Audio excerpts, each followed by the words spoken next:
जी को ब्याह करके अयोध्या में लाए हैं, तब से नित्य नए नए प्रकार के बधाव बज रहे हैं।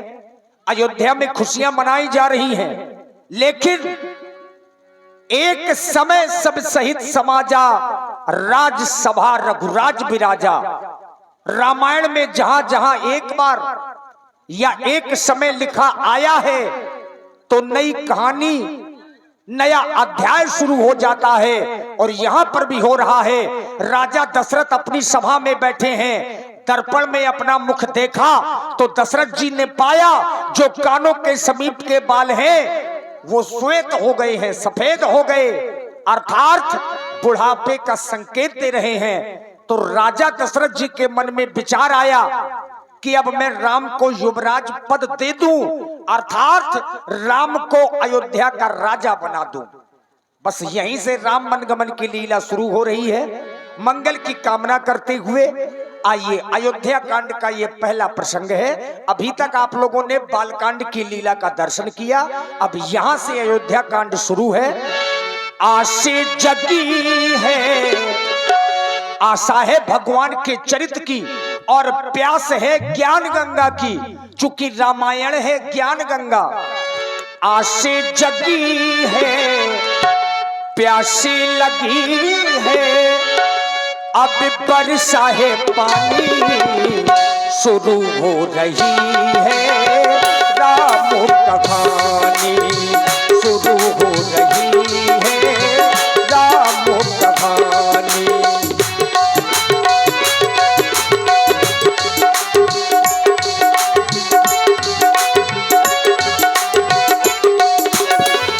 आसे जगी है, प्यासे लगी है, बरसा है पानी, शुरू हो रही है राम कहानी।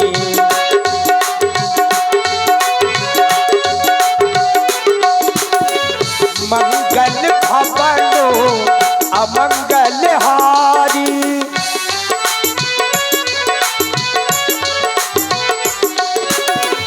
मंगल भवनो अमंगल हारी, बहु दशरथ अजर बिहारी। जब तेरा में ब्याह घर आए,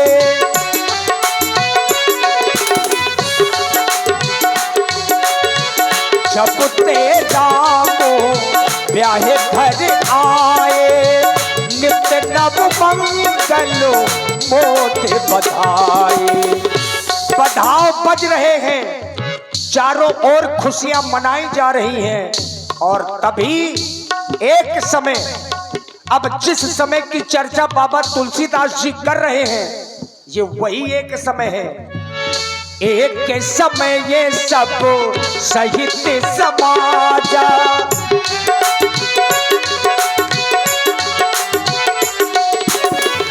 एक समय ये सब सहित समाजा, राज्यसभा रघुराज विराजा, राज्यसभा रघुराज विराजा। आसे जगी है, प्यासे लगी है, बरसा है पानी, शुरू हो रही है राम कहानी, शुरू हो रही है राम कहानी, शुरू हो रही है राम कहानी। आइए, महाराज दशरथ जी का दरबार आपके समक्ष में है और बहुत ही सुंदर अभिनेता महाराज दशरथ जी के श्री मनोज मिश्रा जी आपके समक्ष में प्रस्तुत हैं, जो राजा दशरथ जी के अभिनय को अभिनीत कर रहे हैं।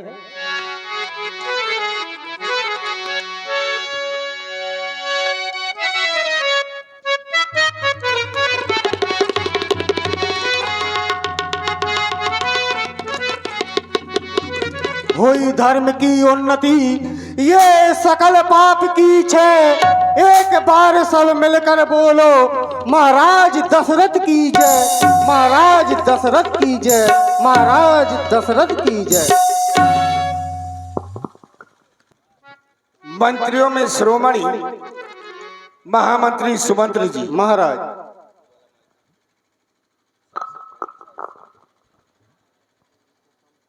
जब जब भी हम राज सिंहासन पर बैठते हैं तब हम तुम लोगों से अपनी प्रजा के बारे में जानकारी किया करते हैं कि हमारी प्यारी प्यारी प्रजा को किसी भी प्रकार का कोई दुख तो नहीं है। ये हमारा ही नहीं, ये आर्यावर्त के समस्त राजाओं का ये धर्म है कि अपनी प्रजा के बारे में जाने। क्यों? क्योंकि बताया गया है कि जिस राजा के राज्य की प्रजा को अगर कष्ट मिलता है, दुख मिलता है, तो मरने के बाद उस राजा को स्वर्ग की प्राप्ति नहीं होती, मरने के बाद उस राजा को नरक की प्राप्ति होती है। ये हम नहीं कहते, ये हमारे शास्त्र कहते हैं कि जा सुराज प्रिय प्रजा दुखारी, सो नृप अबस नरक अटकारी। वो राजा नरक का गामी हो जाया करता है। और आज हम इस अयोध्या के राजा हैं, अयोध्या की शासन सत्ता हमारे हाथ में है, तो हमारी अयोध्या की प्यारी प्यारी प्रजा को कोई दुख तो नहीं है, कोई किसी को सता तो नहीं रहा। यहाँ तक कि गौशाला, धर्मशाला, पाठशाला सभी शालाएं सुचारू रूप से चलवाई जा रही है या नहीं, ब्राह्मणों के द्वारा वेद धुनि उच्चारण की जा रही है या नहीं, मंदिरों की पुजारियों के द्वारा समय समय पर पूजा होती है या नहीं, हम तुमसे जानना चाहते हैं। महामंत्री सुमंत्र, हमें अवगत कराओ। महाराज, जब भी आप राज सिंहासन पर विराजमान होते हैं तो हमसे एक ही बात पूछा करते हैं कि हमारी इस प्यारी प्यारी अयोध्या में कोई दुखी तो नहीं है। महाराज, सुरपति बसे बाह्य बल जाके, जो देवताओं का राजा इंद्र आपकी भुजाओं के बल पर राज्य करता हो, भला ऐसी प्यारी प्यारी प्रजा में कोई दुखी नहीं रह सकता। महाराज, आपके लिए कह भी दिया गया है कि धर्म धुरंधर गुणनिधि ज्ञानी जिस राज्य में आप जैसा परम प्रतापी राजा राज्य करता हो, भला ऐसी प्यारी प्यारी प्रजा में कोई दुखी नहीं रह सकता। महाराज, इतना ही नहीं, कहा भी गया है कि मत कर परवाह किसी की, चाहे जमाना खिलाफ हो, चलना उस राह पर जो सच्चा और साफ हो। महाराज,